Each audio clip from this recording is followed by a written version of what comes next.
Pois é, galera, a astrologia védica e a astrologia tropical tem uma história longa de pesquisas, de inspiração, de revelação.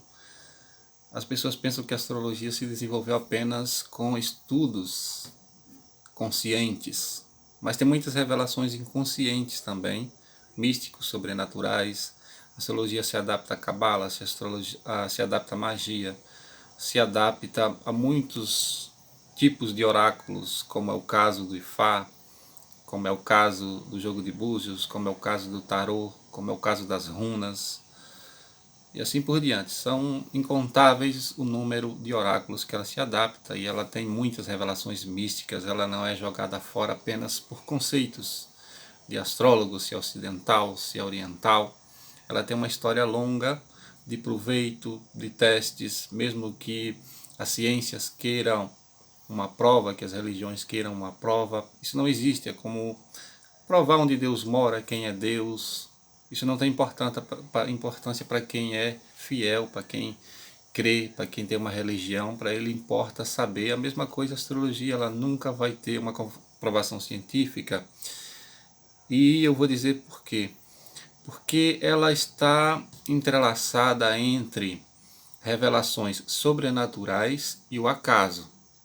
E um terceiro fator que é o livre-arbítrio do homem. É por isso que numa consulta astrológica é importante que o astrólogo ouça o consulente e vá perguntando a ele e vá confirmando com ele se o caminho da interpretação está indo numa direção certa, assim como o consulente tem que ouvir o astrólogo e tentar achar um caminho com ele, porque ele é o conhecedor dos códigos astrológicos, dos sinais, né, os signos, da carta natal e dos trânsitos e progressões e aspectos que agem naquela carta natal, mas ele só tem para contar consigo mesmo o seu dom de bom astrólogo e intuição e inspiração, mas há uma teia muito interligada a muitos segredos. Tem o inconsciente, o subconsciente, tem a consciência do consulente, tem as negativas do consulente, que muitas vezes ele tem defeitos que ele negam, tem erros que ele negam, tem coisas que estão no inconsciente dele que ele não consegue captar. Então é um diálogo, é assim que acontece numa boa consulta entre o astrólogo e o consulente, mesmo que não seja presente, mesmo que seja de longe, você tem que perguntar qual o caminho que você quer que clareie na sua vida, para você traçar um plano, para você não se perder em milhares de códigos. E a ciência, ela quer provas pontuais, ela quer que a astrologia funcione dando uma resposta para aquilo que ela quer na hora que ela quer. E como a gente vê, estudando magia, o universo ele se revela quando tem que se revelar e não quando nós queremos que ele se revele. Às vezes nós queremos uma resposta, a resposta está lá no oráculo, está lá no zodíaco, mas nós não podemos ver, existe um véu. E a ciência nunca vai compreender isso, ela quer coisas exatas. Só que a ciência não percebeu que em tudo tem essa mesma lei, a lei do acaso e a lei do oculto.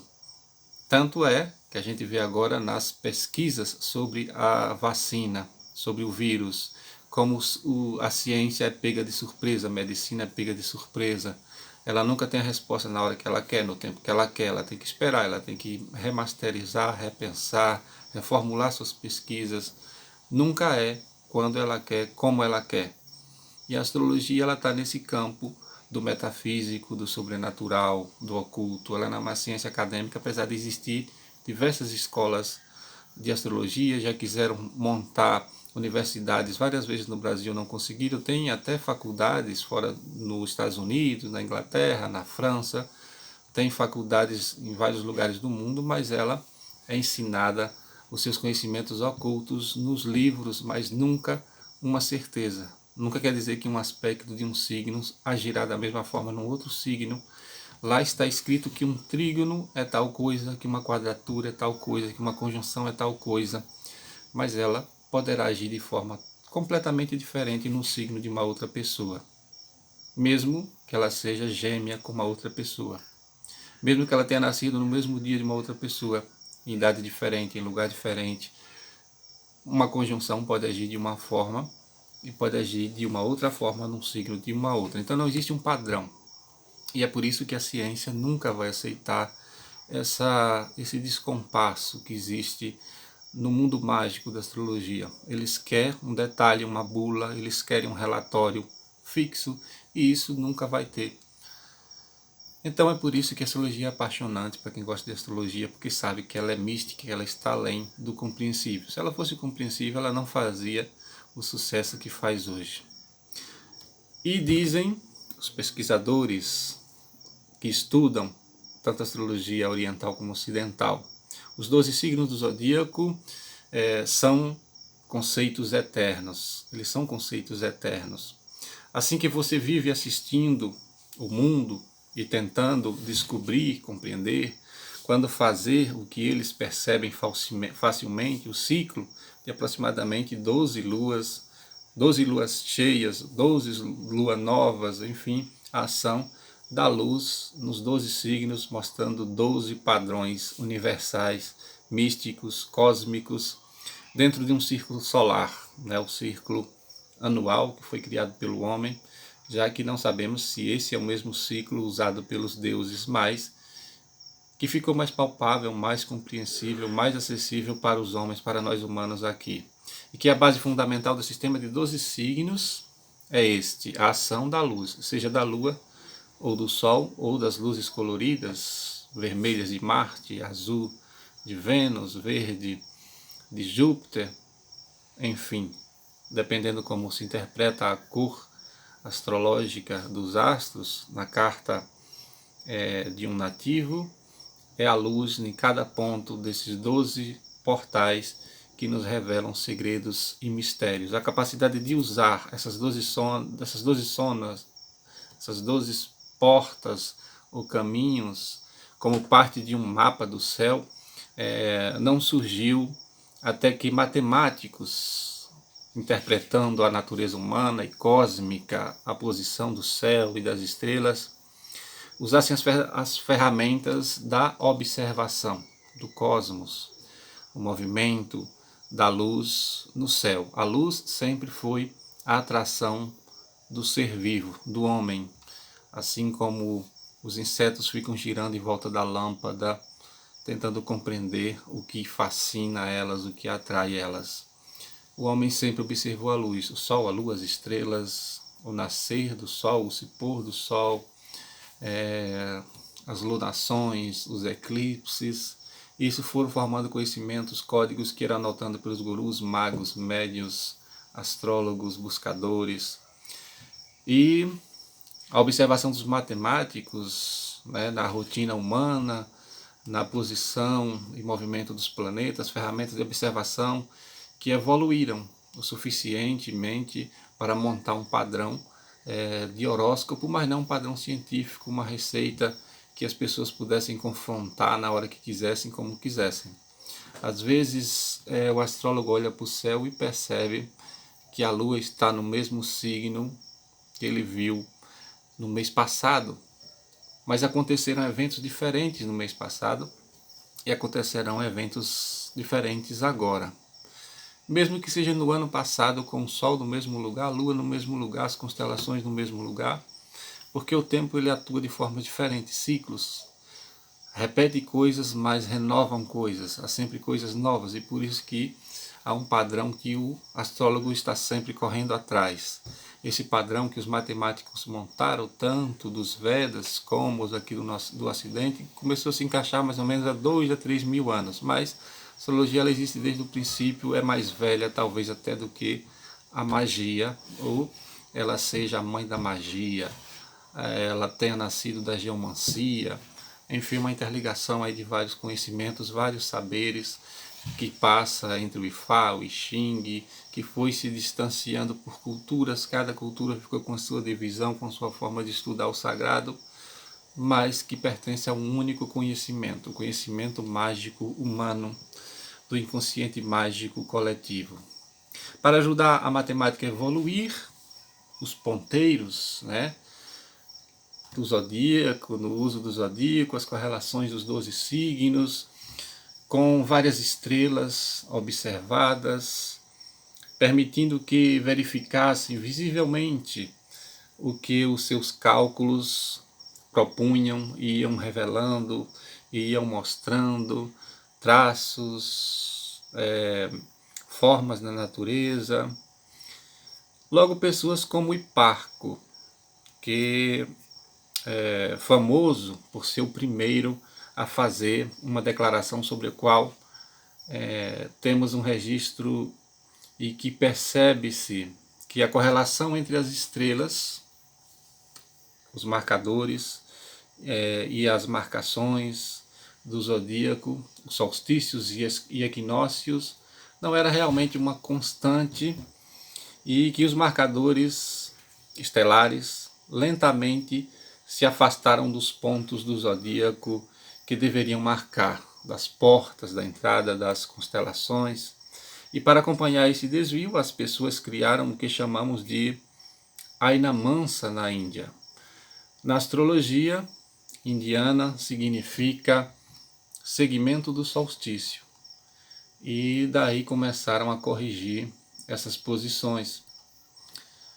A maioria das pessoas mantinha o zodíaco ancorado no solstício, equinócio, e usavam o Aina Mansa ou Aina Mancha como uma variável para manter a verificação estelar correta.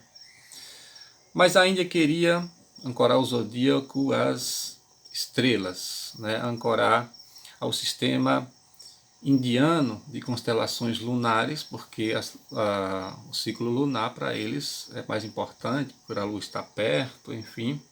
A cultura védica se baseia muito na lua.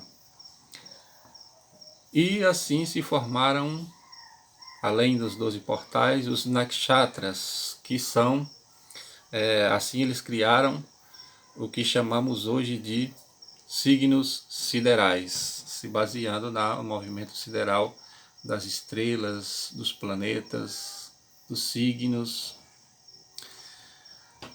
Ao longo dos séculos, várias pessoas importantes, como Varamalihira, o nome indiano, não sei se eu estou proferindo certo, Varamamihira, Dikshita e N.C. Lahiri questionaram isso.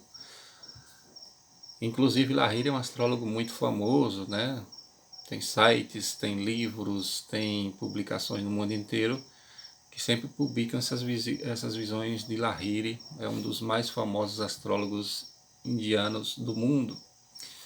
Eles questionaram isso e esperavam uma reforma, porque isso subverte diretamente a definição fundamental do que eram os 12 signos. Em primeiro lugar, divisões do caminho do Sol entre seus solstícios e equinócios, ou seja, eles acham que traçar pela cruz zodiacal, como faz os astrólogos tropicais, seria o mais correto. Finalmente, no século XXI, parece que estamos fazendo algum progresso nisso. Muitos estudos aí tentando juntar as duas visões, as duas astrologias, tentando fazer um padrão aí mais compreensível e sem extremismos, que na verdade é o que eu acho que tem que acontecer mesmo. Porque os dois sistemas são fantásticos de interpretação, mas de montagem do horóscopo aí, uma dissimetria, sei lá, uma falta de conexão. Você ficar seguindo apenas as estrelas e ignorar todos os outros conceitos, que são conceitos importantes, como a questão dos equinócios e solstícios, talvez seja as duas partes principais da astrologia contemporânea, moderna, tropical, ocidental, e não apenas seguir a posição sideral das estrelas. E é muito importante que esses avanços sigam em frente. Quais são os 12 sinais? Eles são uma maneira de medir o espaço. O espaço é como uma esfera ao nosso redor. Ao redor, o Sol e os planetas se movem através de uma faixa estreita ancorada no meio dessa esfera, e os 12 sinais dividem essa faixa estreita em 12 seções distintas. Por que 12? A maneira mais fácil de explicar é usar um relógio analógico. A face redonda do relógio representa o espaço, a faixa circular através de qual o Sol e os planetas se movem, e os ponteiros das horas representam o Sol, e o ponteiro dos minutos representa a Lua. E assim funciona também a astrologia tropical. Vamos dar um relógio antes que ele tenha ponteiros ou marcas no rosto. Coloque os ponteiros das horas no lugar e observe se movimentar em todo o círculo do relógio. Este movimento representa o Sol se movendo através do círculo do espaço em um ano. Agora coloque o ponteiro dos minutos. Seu movimento representa a Lua se movimentando por todo o círculo no espaço em um mês. Agora vamos colocar as duas mãos na posição de 12 horas. Pegar uma caneta e deixar o relógio começar a correr. Os ponteiros dos minutos e das horas se movem, mas o ponteiro das horas se move muito mais devagar. Sempre que o ponteiro dos minutos voltar à posição de 12 horas, marque a face do relógio, exatamente onde o ponteiro das horas está apontando. Você terminará com 12 marcos. É por isso que os cabalistas, os astrólogos, os místicos dividiram em 12 signos, porque são 12 portais, 12 tempos, 12 faces, 12 naturezas, 12 faixas de tempo importante no ocultismo, na cabala, no entendimento. O que acabou de fazer aí com a figura do relógio, exatamente análogo a criar 12 divisões do zodíaco, cada marca no relógio e a borda de um novo sinal. Existem 12 deles porque a Lua faz 12 ciclos no espaço, no tempo, que leva o Sol para fazer. Assim, cada signo contém a quantidade de espaços viajando pelo Sol durante o tempo que a Lua leva para fazer um círculo completo.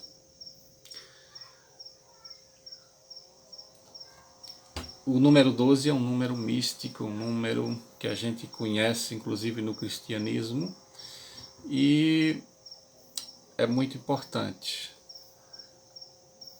Porque um transferidor nos mostrará a importância desse número 12.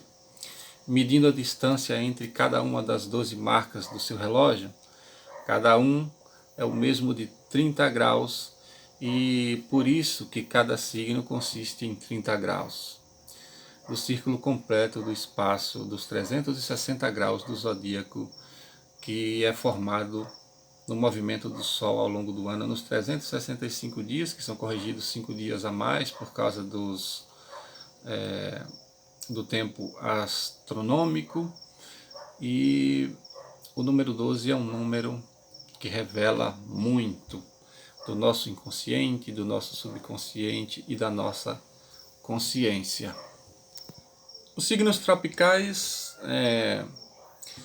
começam de onde o caminho do Sol e dos planetas cruzam o equador celeste, este ponto chamado de equinócio, muito bem conhecido pelos planetas e astrônomos. O signo sideral inicia uma referência a uma estrela específica, e existem várias e diferentes opiniões de qual estrela deve ser usada para observar esse início. O mais popular é o signo do astrólogo Lahiri, ou matemático Lahiri, que diz que os signos começam em um ponto 180 graus opostos a estrela chamada de Spica. Os signos sideral começam a partir de um ponto de referência estelar, mas não são literalmente as próprias estrelas, que formam 13 divisões do círculo do espaço, cada uma com um tamanho diferente. Algumas com o dobro das outras, né, o tamanho. Obviamente, essas constelações não são idênticas aos signos siderais, que como os signos tropical, tem 12 em número e cada um igual em tamanho. Então, não venham com esse papo de dizer que é mais científico, que é tudo bem ajustado, perfeito, que é tudo nas medidas perfeitas, no tempo perfeito, porque o que se tem, de certo, são os inícios, mas quando você vai ver o tamanho das constelações, o tamanho dos signos, das constelações e dos signos, não tem essa simetria toda que querem colocar para dizer que é tudo perfeitamente alinhado. As pessoas de ambos os lados, tanto do tropical como do sideral, ficam tensas com essas questões, porque a percepção é de que se alguém define o zodíaco incorretamente, a astrologia e toda a sua história, e heróis, e estudiosos, e bons astrólogos, devem ser completamente falsas. Isso é um equívoco total dos críticos das ciências, dos egocêntricos, dos excêntricos, das pessoas que se acham mais sabedores tanto de um lado como de outro, porque usar o zodíaco errado não invalida todo o sistema. Todo um sistema tem muitas outras chaves e conceitos e códigos secretos astrológicos. Não depende de um único fator. Muitos fatores são afetados pela forma como definimos os signos do zodíaco. Por exemplo, aspectos por grau não são afetados. Na Índia eles são chamados Sputa Dishti, o sistema de aspectos recomendado pela autoridade indiana Parashara. Os planetas nas casas não são afetados. O sistema de casas dinâmicas, na Índia, esse sistema é chamado de Bhava-Kalit. Desculpem a pronúncia, que eu não sei falar hindu, não sei falar sânscrito, não sei falar indiano. Mas é mais ou menos isso. Os planetas em casas de signos também tendem a resistir firmemente e a serem afetados. Eles não são afetados. Isso também é válido para as casas de gráficos, subdivisões chamada Chandralonga, Navansa e etc.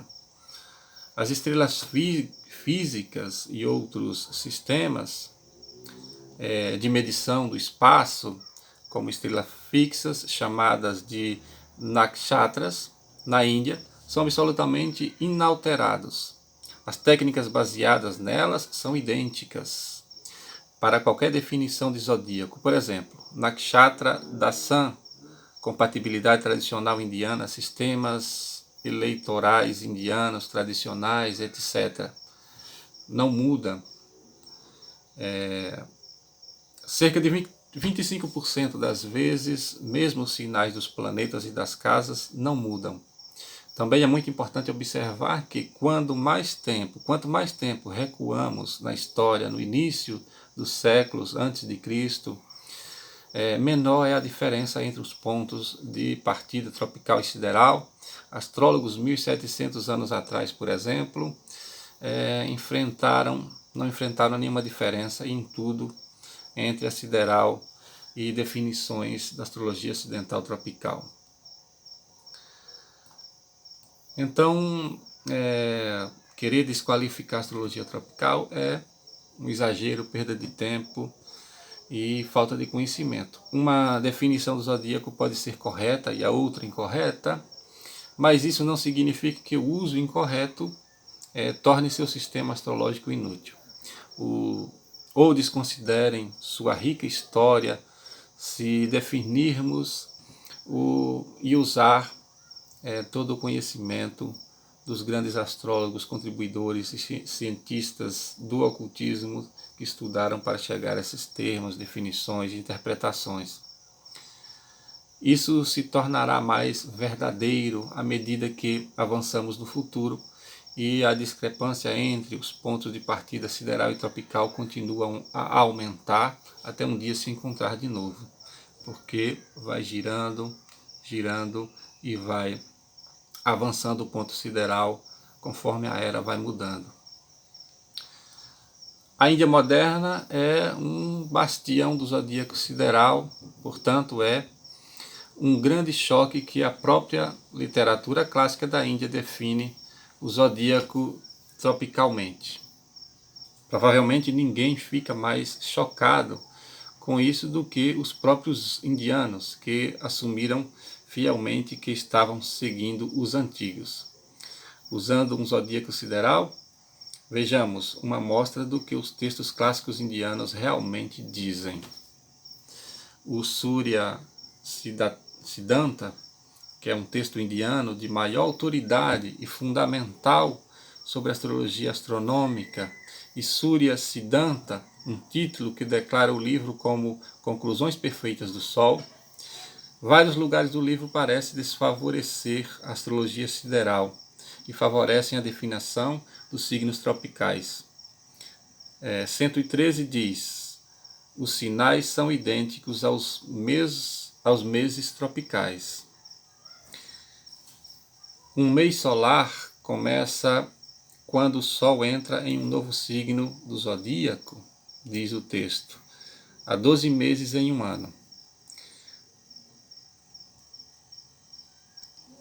128 diz: os signos são divisões matemáticas e não constelações.